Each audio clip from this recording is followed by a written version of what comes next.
Welcome, everyone, to this powerful conversation on what female empowerment means and how we attain it. This panel marks the conclusion of Shakti Rising, a celebration of strength and resilience, a transformative 4-day summit dedicated to exploring the strength physically, mentally, and spiritually. I'm Ashley. I'm a certified yoga therapist based in Nashville, Tennessee, and I specialize in helping individuals manage stress, anxiety, and trauma through personalized, evidence-based, informed yoga therapy practices. Good day, everyone. How are you? I am Phoenix J. Marai, and I am just so excited about the last few days that we have had with these women. We have had yoga nidra, gentle yoga, vinyasa yoga, and we've also had some transformational journaling as well. And before I introduce these four ladies, I'm going to introduce myself. I am Phoenix J. Marai. I recently graduated my 200-hour yoga instructor. I'm excited to be in this field so that I can assist and help women through domestic violence, sexual assault, and suicide ideations in movement. As we know, movement is very good for our bodies, especially when we've been in survivor mode. And so I do assist and help women to break their way through survivor mode. But we also have 4 other fantastic women who assist and help us to do the same. So I am going to introduce you to our 4 incredible facilitators, Stefanie, Tess, Candy, and Adrianne, each offering their unique wisdom to help us reconnect with ourselves and our resilience. So first, let me introduce you to Stefanie Heider. She is a yoga teacher, CEO, and mentor. Stefanie lives in Germany and also is in love with learning more about culture. In 2020, she graduated from the university with a master's degree in culture anthropology. Knowing that she wants to change her career path, she worked in Gran Canaria and started her first yoga teacher training while visiting Mexico. In 2021, she found her own yoga business to support women in their holistic health and well-being. Since 2024, she supports self-employed women and founders in achieving their goals. The focus is on a cycle-oriented way of working that results in well-being and long-term success for female entrepreneurs. In addition to her experience as a CEO, she draws on her knowledge of yoga, life purpose, coaching, and culture anthropology. Candy Price is a wellness professional with over 20 years of healthcare experience. She specializes in adapting fitness and meditation classes so they are accessible, approachable, and enjoyable for all. As a yoga teacher, her passion is to make yoga and other movement practices accessible and achievable for all. Additionally, Candy loves to develop classes that work with people and their limitations so they can feel empowered while finding more ease in their bodies. Her credentials include 200-hour yoga teacher, certified personal trainer NASM, certified Pilates instructor, and associate of science degree. Next, we have Tess Jewell-Larsen. She is a certified yoga therapist, mindful coach, and a somatic healer. She empowers women professionals, entrepreneurs, and juggle-it-allers to go from exhausted and overwhelmed to balance and thriving. Tess also specializes in pelvic health and women's health.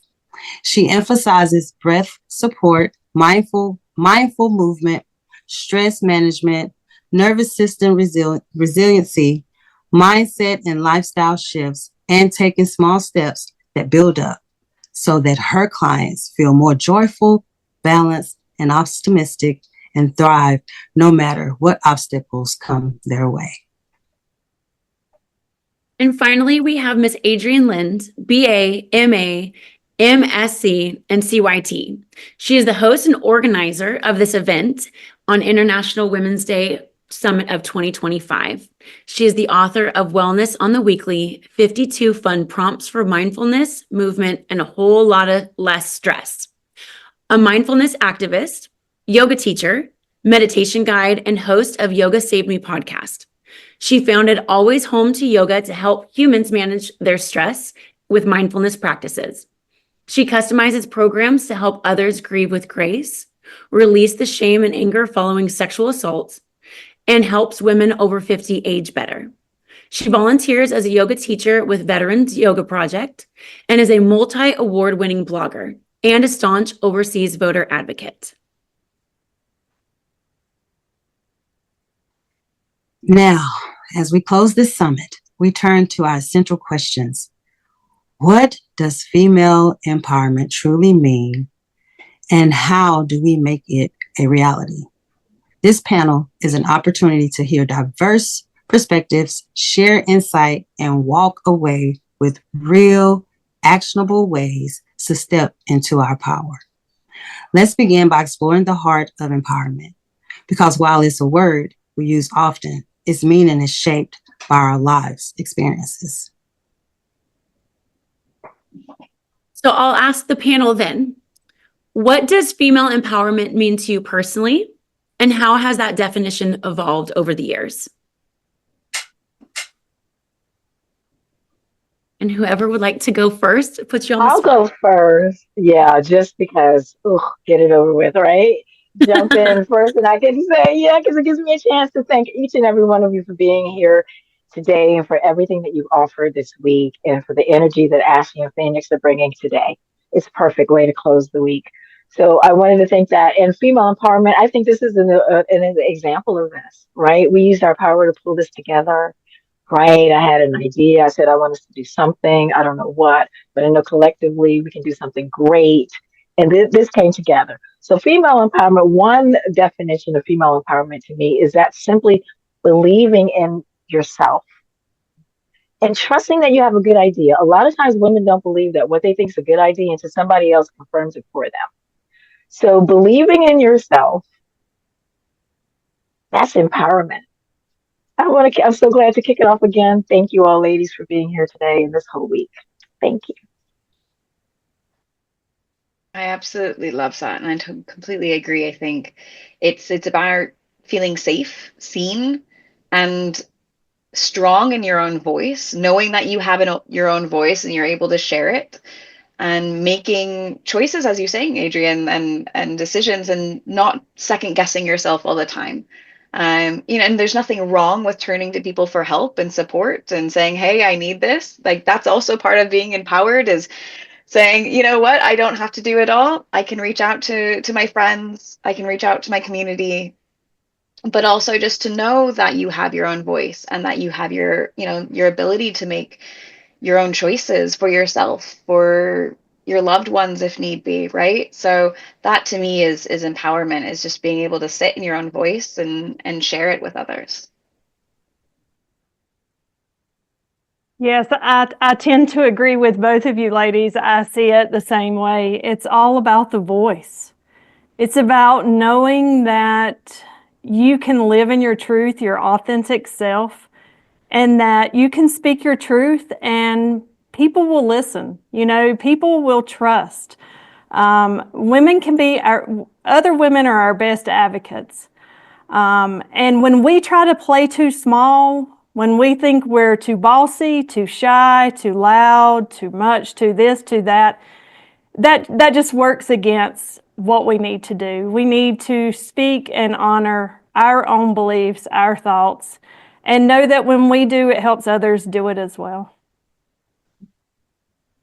I absolutely agree with all of you. My definition of female empowerment would be embracing our unique strength and the freedom of expressing these strengths and our passions and pursue these passions. This would be what I would love to add to this question.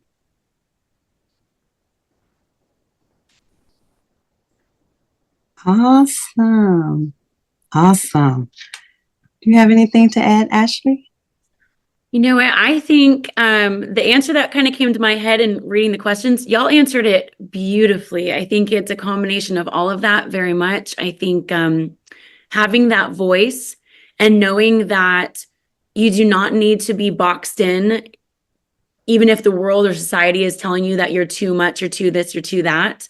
And I think as a single mother myself, I'm raising 2 young daughters, is knowing that even in the moments that we don't think that we're being a role model for empowerment, just by stepping into ourselves, into our identity, and using our voice for standing up for what we believe in, even on a small daily basis, and even in those small decisions, we have littles looking and we have each other looking. And we don't know when we're going to inspire others just by doing that one little thing. We're inspiring someone even when we are just functioning on our day-to-day basis. So thank you so much for addressing that empowerment. It was beautiful, and I just really appreciated it.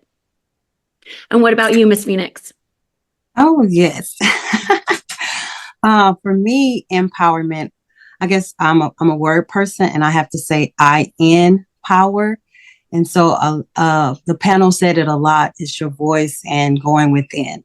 And so in order to be empowered, you have to be empowered first.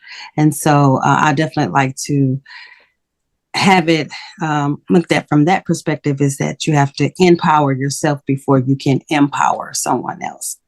So, all right. So we'll go to the next question. And I would like to start with Tess with this question. Was there a defining moment in your life that made you feel truly empowered? Oh boy. So I kept thinking about this question when Adrianne sent them out. And I think the first time I really realized that I was empowered was, so when I was 17, I left home for the first time, and I went and lived in Japan for 6 months, and I was terrified. It was scary. I didn't speak Japanese. I spoke a few words. I could barely read it. And just being able to go there on my own and live with a family and learn how to communicate and really connect with the people that were around me, I realized, like, this is strength. This is an ability and a power to really be able to step out of my comfort zone and to connect with others, and not just to connect, but also to share and to learn, and to just kind of watch my world change at 17 in such a powerful way. I think for me, that was like the first defining moment. Like, I can do this. I can step out on my own, and I don't need to have someone holding my hand all the time. And I can share and I can learn and I can be a part of this world. So yeah, for me, I think that was like my first defining moment. There might have been others, but that was the first one that came to mind. Awesome. Candy? Yeah, so my thoughts with this is I worked in healthcare for 27 years. I worked primarily with cancer patients. And while I absolutely loved my work, after 27 years, it was time to move on. But after you work in a field for so long, it was so scary. I knew my core values. I knew what was important to me, but I didn't quite know how to bring that to reality, to make it happen. And when I say I manifested this life, I literally manifested this life. I started practicing yoga nidra. I set a sankalpa of I am following my dharma. And this is what happened. And let me tell you, it was challenging. It was super scary. I was very comfortable in the healthcare setting. But I feel like I'm absolutely living my truest life. And every time I open my voice and speak yoga philosophy, which I absolutely love, every time I offer a yoga nidra practice to an audience, I just feel like I hit the jackpot. Yeah. That gave me a warm, fuzzy feeling inside. Good. I mean, to leave something that you've known for 27 years and to embody something that's so different, of course, that had to take a lot of courage. And we thank you for doing that, because you would not be with us today, giving us our beautiful lessons and sessions in Yoga Nidra. So we thank you for taking that step out.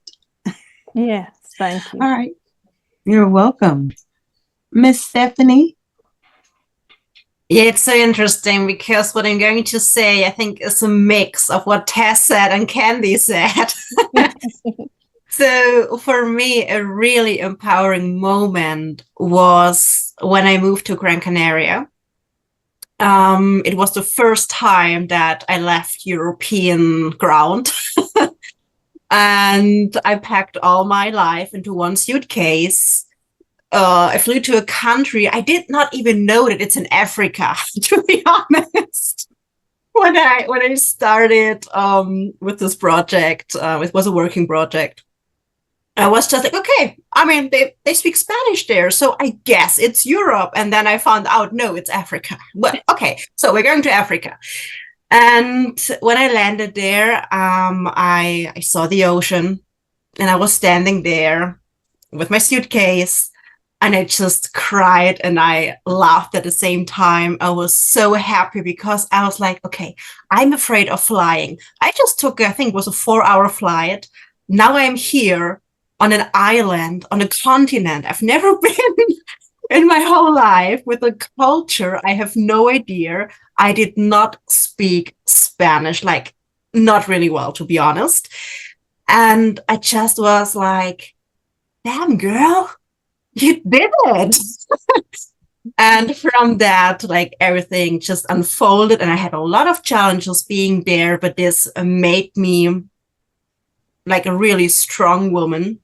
And it all added up and gave me the confidence that I have today. And I feel really empowered. Your glow and your smile says it all. It lets us know just how empowered you are. Just from that glow, and you speaking of you in that one suitcase and the glow that came from that. That's an empowerment for a woman that may be thinking of packing that one suitcase and going somewhere. So from you and Candy and Tess so far sharing your stories, it has empowered me. And now I'm looking for my little suitcase, and a suitcase can be anything. It may not be a physical suitcase, but a suitcase can represent anything. So thank you for that. All right, Miss Adriana. Well, I love these stories. And now I feel like mine's going to be a bummer, but it's not.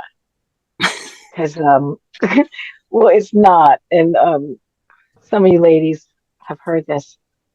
But the moment I felt truly empowered,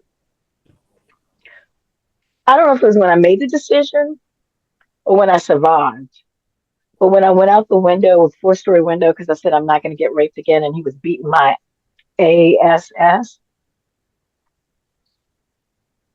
Once I made so I said, I don't know if it was when, okay, take the leap. We all took metaphorical leaps here, right?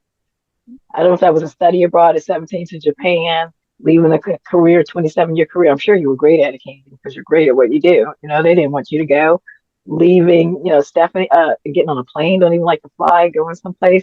We all took leaps. I took that leap out the window. So I don't know if I felt empowered then, or once I woke up and I was like, it was worth it. Probably when I decided to go, that's when I took my power. Because I was like, I'd rather go out the window than stay here and be raped. So, moment of clarity, that's when I felt the most empowered. So that moment, that's the defining moment, clearly, right? And what's happened after that is I discovered yoga after that, because my back was FUCKED, right? After that. So the chiropractor was like, go to do yoga. So between two of them. So that is my story. So yeah, it is a good story, ain't it? It is. It is. Because even though your leap was different and we meditated on that this morning during our Mom Day meditation, is even though things look different, you survived that difference and look where you are today. You didn't take the negativity of it. You took the positive of it and look where you are today. And we are here because of you in this summit this week. This was your thought. This was your thought in your heart. You know, all of you ladies came together in this thought. And then here we are today. Come on, Candy, Steph. Tess, give me a heart.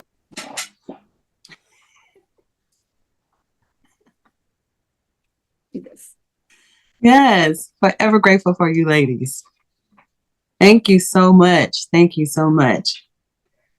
Ashley? Well,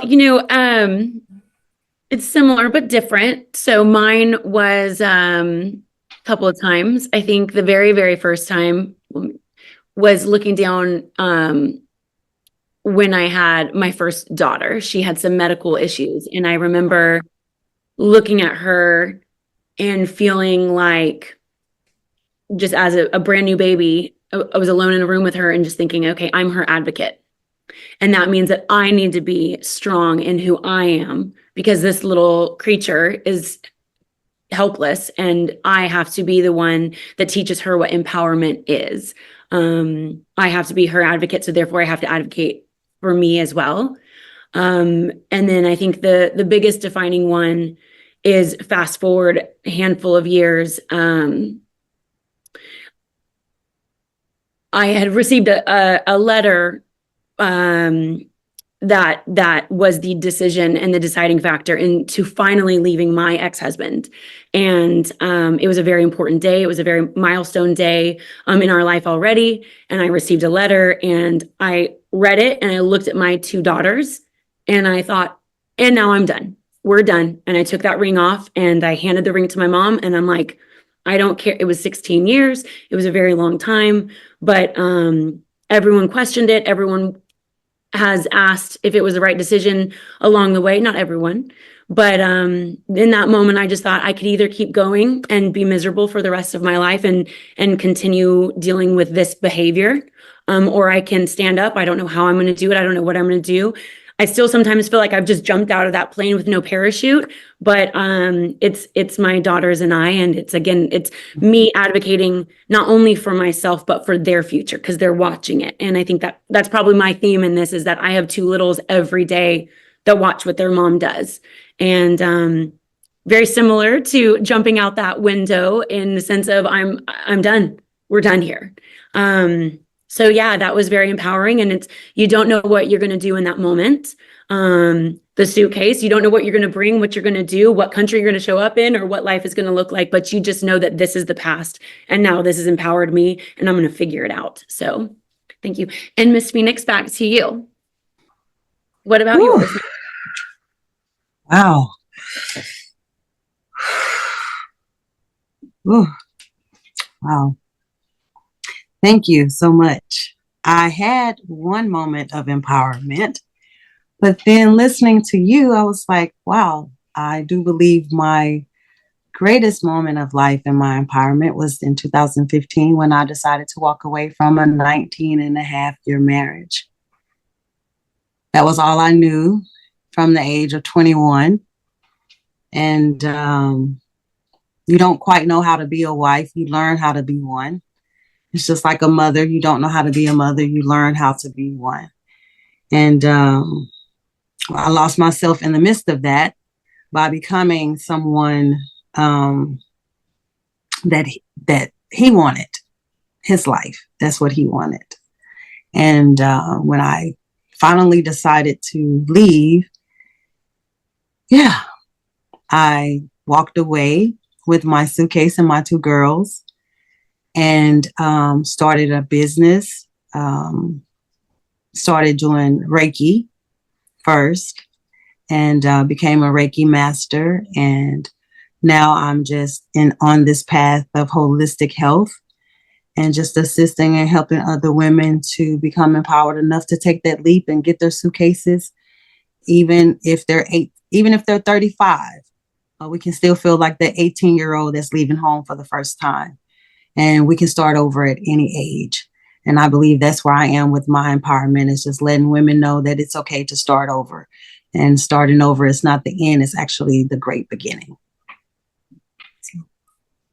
Well, Miss Phoenix, you had said prior to us recording, I believe, about rebirths. And I think each of us, in talking about these empowerments, these moments of empowerment, were like those, you can point at those moments of essential rebirth, and they happen. And again, the question was about, it evolving, and the beauty of, maybe I'm this person today, and another moment of empowerment is going to shift me into this other evolution, this other rebirth. And it's beautiful to hear that each and every one can shift you, and they're not the same, but every one of us have experienced that. So I appreciate everyone being very vulnerable and sharing that information. And I think that vulnerability is what helps others. So thank you so much for sharing it with me. That being said, I'll jump into this next question. So what are the biggest barriers that you see to female empowerment today, and how do we overcome them? And I'm going to look at bottom. Miss Stefanie, you are on my bottom left. I am going to look right at you and have you start, please. And we'll just jump from there. Right. So, as you know, I work with a lot of business owners, female entrepreneurs. So, and I'm a cultural anthropologist. This is quite an interesting perspective. And I would say the biggest challenge is a highly masculine society that puts a lot of expectations on us women and limits us to live and express ourselves in our natural cyclical way. So I'm not saying everything that comes from men is bad. Just please don't get me wrong. I love men, and there's a place for every energy we have in this world. It's always about the balance. But looking at our usual work practices, the typical 9 to 5, let's say, this is not made for women. And not all of us are self-employed. I can do with my day whatever I like. But this is not what everyone can do or want to do, and that's absolutely fine.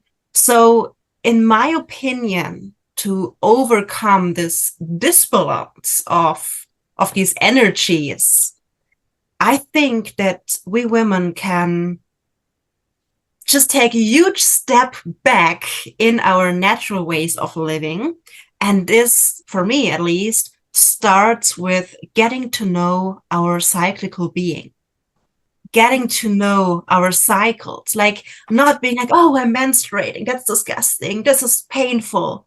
No, because the pain tries to tell you something, that something is off. It's not normal that we're in pain each month. And no, it's not disgusting, but it's a perspective that society gave us. So I think now it's really time to question these ideas that we've learned and to take our feminine power back. I love that. Miss Phoenix is lovely and walking us through. I want whoever wants to jump in, because I know sometimes we piggyback. So I'm going to just leave that space. I hope that that's okay to do. Whoever wants to jump in. Yeah, I'm going to hop in. Yes. Thank you, Ashley. Because, like what Stefanie said, my initial reaction is, what are the biggest barriers to female empowerment today? Men, right? That's the biggest. Men, I would say, and then self-doubt. But when I say men, I just mean institutions, or just the notion of this is how it's going to be, or the notion of a male-dominated society. I mean, we know from history when women lead, things go better, right? We think of community. We think family. We think differently than men. So I think the biggest impediments are men. And then if I'm going to look to what's happening in the States in 2025, it's politics. And second to that, because there are always going to be barriers. So it's believing those barriers, giving up in advance, right? If they say this is a male dominated, whatever, giving up in advance, that's a barrier. So we can be our own barriers in that regard, because there are always barriers. Always, where is there not a barrier? There are always barriers. So don't let yourself be a barrier. But to think that the structural and society barriers aren't real or aren't huge would not be true. They're huge. We're in a society where it's only been about 100 years women can vote. I'm from a country where only in 1970 my mother couldn't have a credit card in her name. So when I say these barriers are real, they're real. But women, right, back then, and said my mom had her own money before then, my grandmother had it. We were self-made before, even when we couldn't have our own. So in some society, men, but then a lack of belief that we can break those barriers. We're still trying to break traditional glass ceilings, and let's not think it'll be easy. So I guess I don't want us to get into fatigue, because I think it's gonna take a long time to see the shift that I think each of us would like to see, where we don't even have to talk about empowerment, that it's just something that you talk about, like, I don't know what, common sense. Yeah, everybody's got common sense, everybody feels empowered, right? So until we get to that, I don't want us to have fatigue, women and our allies that are pushing for those barriers to be broken. Hope that made sense. Because I love men too. I have lots of use for men. I love men too, right? So I don't want it to sound male bashing. No. I love that. I think like what you're saying, in cultural conditioning in general from men, from other women as well. It's about we teach ourselves at a very young age to shrink into ourselves, right? I mean, and I'm not just meaning as like a mental thing, but physically. It's about shrinking. It's about being as small as possible. I look at my nieces, and they are amazing, amazing young women. But so often you see them literally rolling into themselves and trying to make themselves small, and their voices are quiet.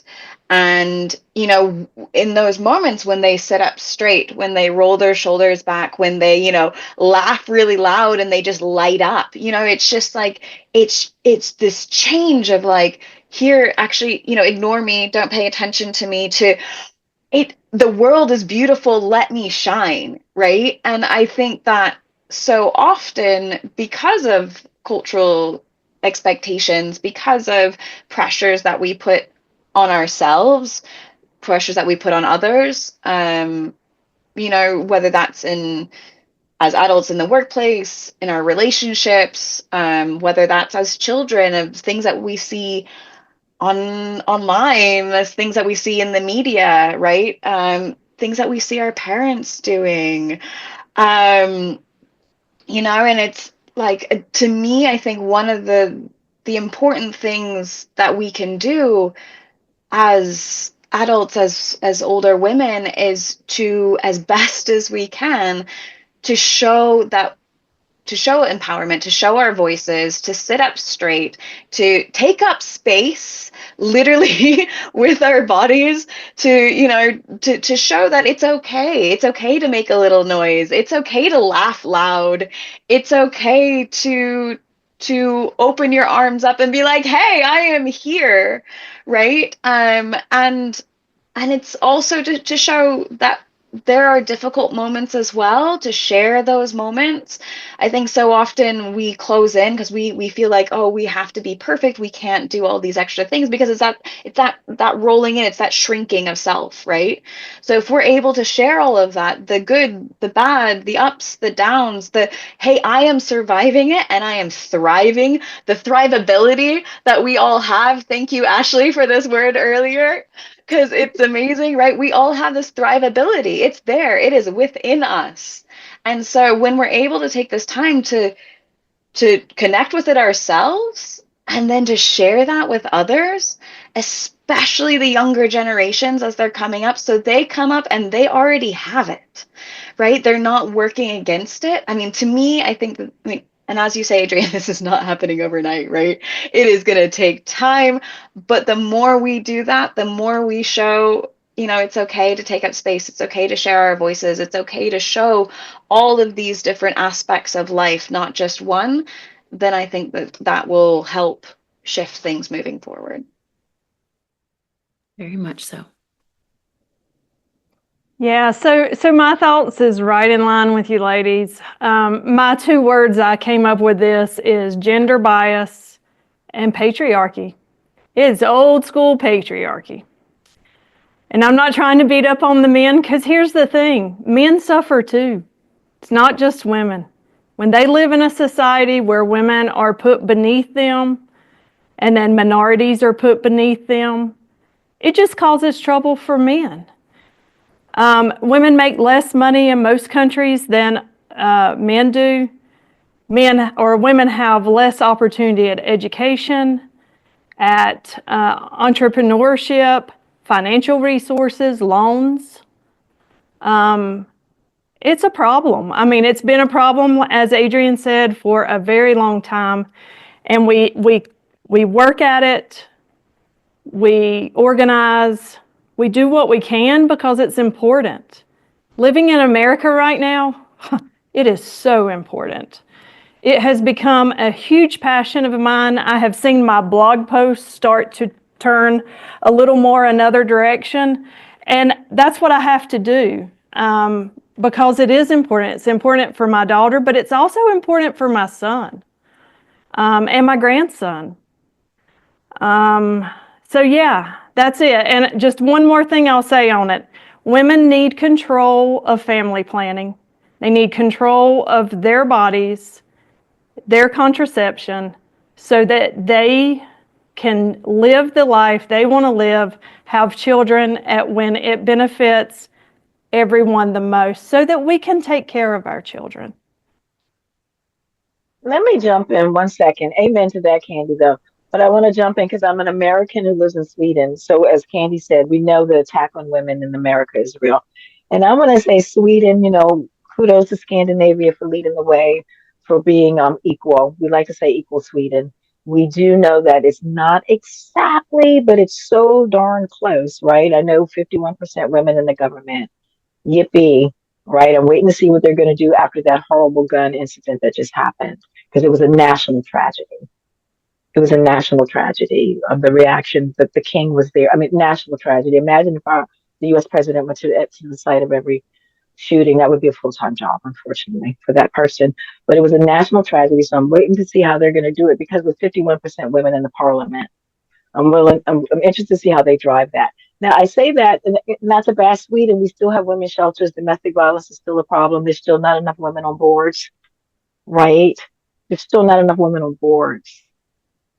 They're still not getting, what is it to women get in the States in the dollar? It depends on, we know race is a human construct. We're all humans. But I know the women that fall into the white category, I think, is 70 cents to a dollar. Women that fall into the black, maybe 50 or less. I forget how much to the. You're right. Yeah, you're real close. Mm-hmm. Yeah, I don't know what it is in Sweden, but women are not getting equal pay. So we like to say equal Sweden, but it's not like equal. It would be in the military. And that's close to the parity we would have in the States. Military, pretty much, you have the parity. So just to say, even in a society in Sweden where we're equal Sweden, proud, 51% of the government, we still don't have it right when it comes to representation on boards and pay. You do see men with baby strollers. They do have in the law that men have to take paternity leave or the entire family will lose it. We do have a fantastic.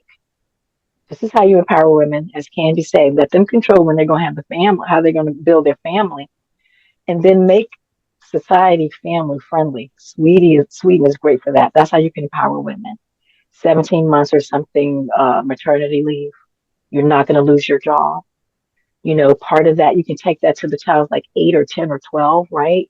Not just in the baby, because kids get sick their whole time, right? So you got that family child leave. Dads have to take it. They make dads step up. How do you empower women? Make men step up. Dads have to step up and take paternity leave. I think at least 3 months, or the family in general will lose a chunk of it. Dads need to bond with that kid too, right? How do you empower women? Do the dishes. Swedish men do the dishes. How do you empower women? Cook meals. Swedish men share meals. How do you empower women? Change diapers, fathers. How do you empower women? right? Get up and do the changing. So I can put that out there for men around the world that outside of Scandinavia. I don't know how many other countries can boast that. I'm lucky I had a Spain. dad. Spain, awesome. I'm lucky I had a dad when my mom said, I'm going to get a master's degree. He was like, okay, we had a family meeting. Or when she's going to write a book, I can't remember. Family meeting. Me and my sister had to start doing the dishes and the laundry. Can you imagine? Mommy had to stop full service. And daddy was like, okay, I'll cook the meals. So I can remember, I thought everybody's dad cooked, right? And me being younger, my sister, she just still doing my laundry to this day. She just bought me a pile of laundry. My sister got over, did the chores. But how do you empower women? Be like my dad. Start cooking meals. If your partner says she wants to get it, whatever her project is, family meeting, I'll say, okay, everybody's got to do their part. Mommy's not full service anymore. So just to say, be a little bit more sweet and be a lot like my dad. Be like Spain, I guess, right? Empower women. Be like Yeah. Candy and make sure you teach your sons, right, to Yeah. empower women. Yeah, just a quick comment in Spain, paternity leave, it's mandatory 6 weeks after birth. Men have to take 6 weeks off, and then they have a total of 16. Women also have a total of 16.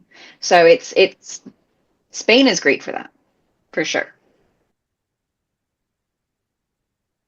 I have so many things to jump in and say, but the two things that I would say is I also lived in Sweden for a minute, but I was 19. I was very young. I loved it there. And I agree, like, even at 19, the vibes were different. The culture was different. It was lovely. So I am so glad that you're there. I adore that country. And second on that is I had a very similar dad. He was a firefighter. He's a retired firefighter, but I mean, he was taught how to cook at the house. So he cooked and there was no door growing up that he went through that I couldn't tag along with him. And I watched that, and I now watch him with my daughters, his granddaughters. And it really is, I don't know where he picked that up, but I really don't, based on what the models of his childhood. But when you have your men that are raised to support women, honor women, I mean, that's a big deal. So Candy, very much, we can scream to the rooftops as women, but if you don't have the male support that is like, yep, right behind it, it can get lost in that translation. And it is beautiful that we are, that more men seem to be, to an extent, stepping up and stepping in, and yay for the ones that raised us, to have that example of what it could be. So, and also, I wanted to say in here, I know two of you in this, if not more, I apologize, but I know two of you were in the military. So it is interesting. You had me step back and think, oh, the pay in the military. I never thought about that. That's 100% right. And Well, you know what, Ashley, I want to say daughter of and spouse of military serving, but all the respect goes to Phoenix for actually doing I served in the family way, but I didn't risk my life, you know. So respect to that, but yeah, part of the military family, but I still am amazed by the ones who actually put on the uniform and serve. hey, so Phoenix, that's on you, my friend, to jump on in here and give us your answer. In agreement. I was family as well. I wasn't in, so. Yep. Do we have anyone else on the panel before I step in? Did everyone on the panel speak? Yes, everyone on the panel spoke. Okay. Wow. Well, yes, I'm coming in on two perspectives because I was a spouse as well as in the military. And as Candy said, it is the gender. When I was in the military, whatever the man was doing, we were doing. I was an ammunition specialist. So if he was picking up an 80-pound round, I was picking up an 80-pound round. So that is something that I learned at 18. And I also learned it growing up from my grandfather as well, is the sky is the limit. And what a man can do, I can do it to a certain extent, but still understand that I am a woman, but have respect for what I can do as a woman. I believe softness is something that the men are learning. As I was listening to you speak about your father, and also Adrianne speaking about her father, it's the softness, that divine masculine and that divine feminine. When they are together, a man respects that because he has tapped into his feminine side.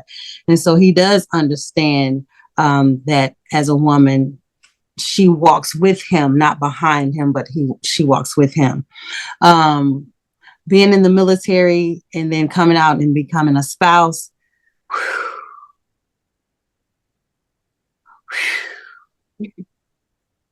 Got to take some breaths. Because control. As a soldier, you're in control. You learn control. And so becoming a wife, I was no longer a soldier. And so I really had to become soft. Whew. So what does that mean?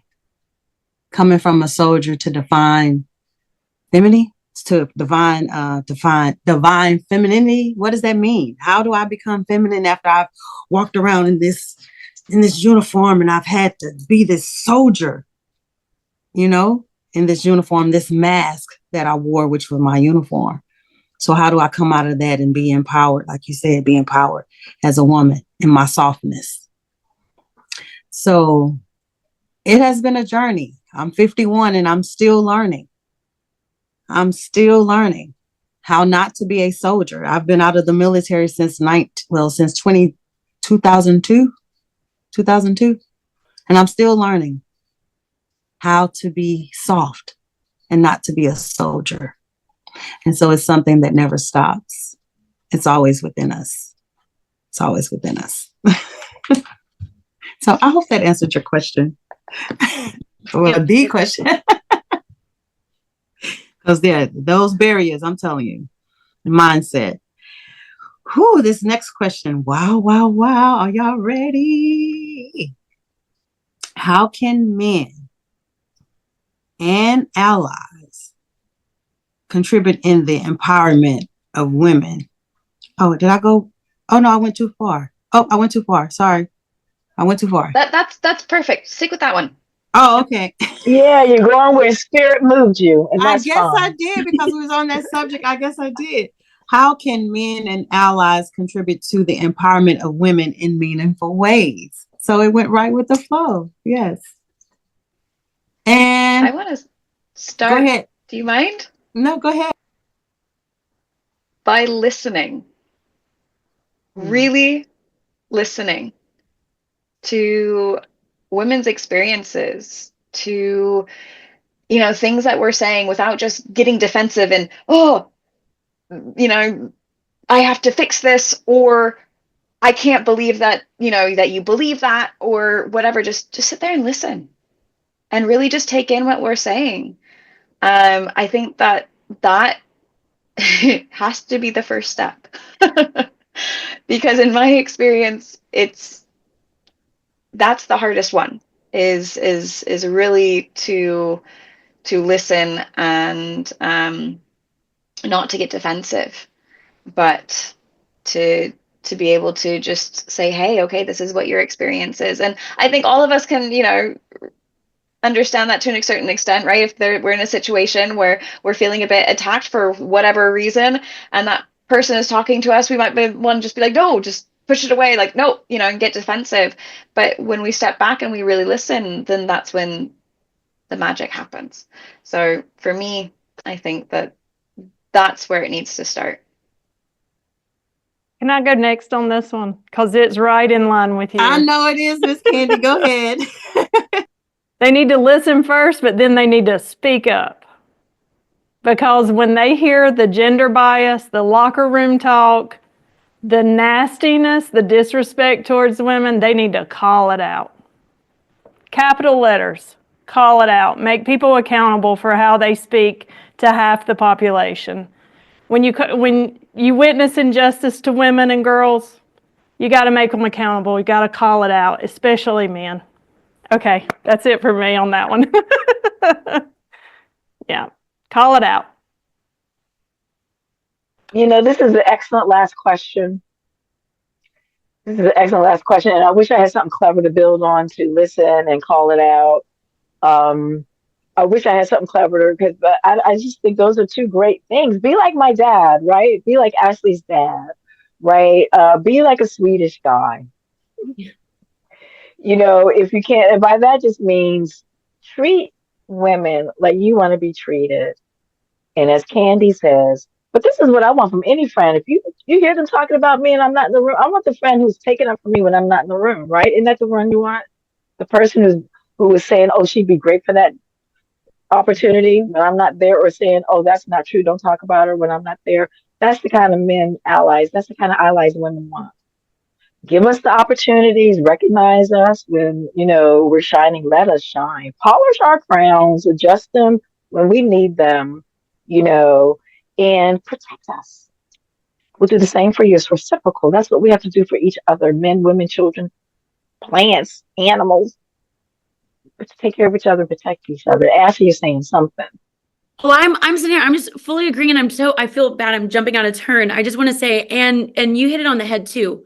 Women and men. Women also need to not cut down other women. We also need to stand up and speak to it. We also need to not be the one be like, "Oh my gosh, did you see?" Enough of that, because it starts with us, right? The big thing is they say, "Oh, we dress for other women, we do all this stuff." We are, the men will do it, but women, we can be just as fierce and just as awful. So it really is for all of us to work together on that. I think an ally in both being a woman and not just demanding empowerment for yourself, but for other women as well. Just like you're saying, I mean, this panel is wonderful. It's an example. I mean, I wasn't in the room. Tess reached out to me and included me on it. And I know y'all did the same thing with each other. You created this space by bringing sisters in together to let us be here. And I just do want to applaud that. I know this is our final question. So I very much want to applaud, and I'm not cutting anyone off. So please jump in with your answer, but of just the space that you created is proof of concept that you are doing it. You are showing us, you are empowering us by creating this summit here, by doing what you're saying.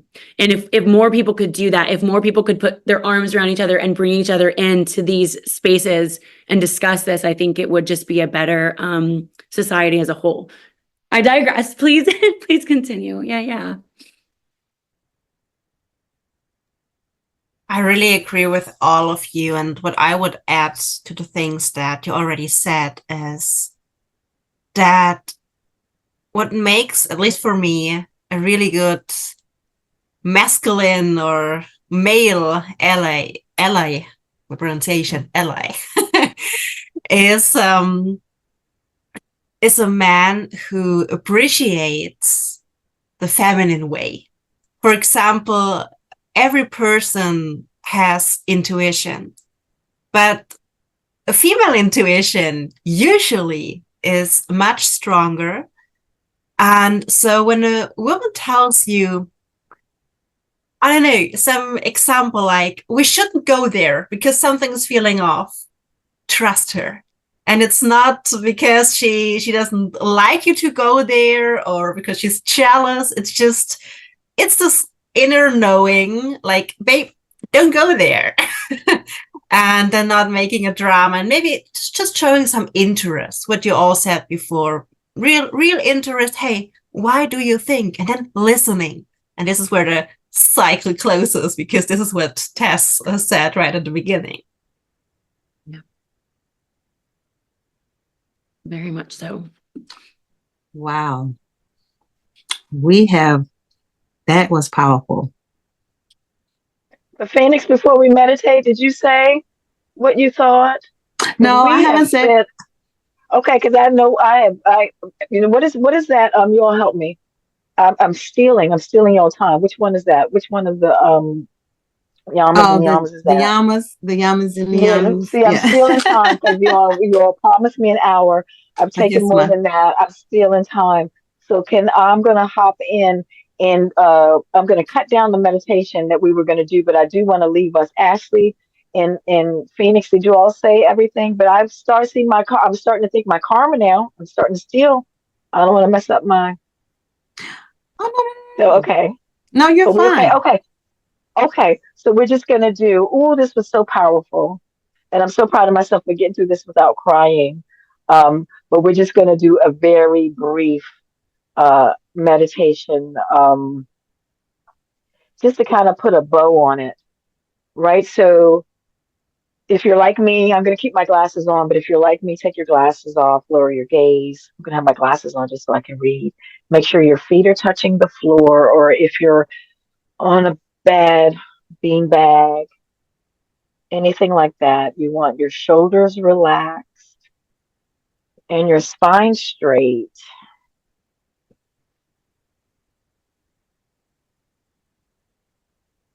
And you want to take a inhale and then an exhale just to sigh it out.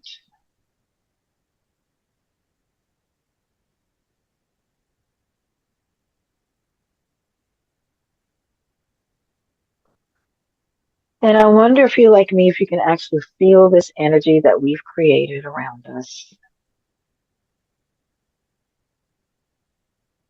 This divine energy that we've called on to come be with us.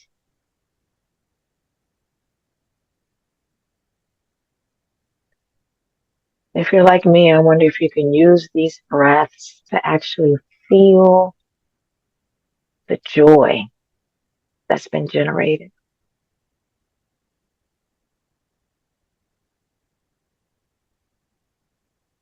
As we witness the power of what happens when 6 women with one purpose come together.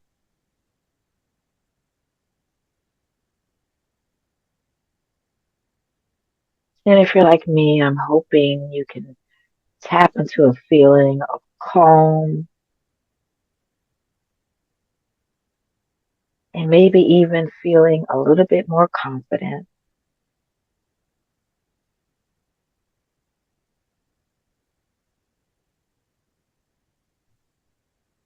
And if we can take one more collective inhale and exhale together, breathing in all that divine energy,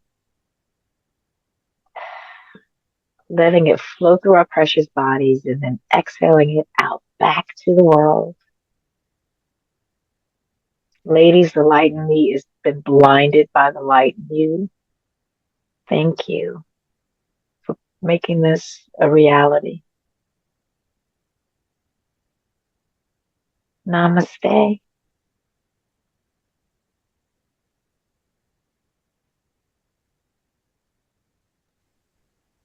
Namaste. Namaste.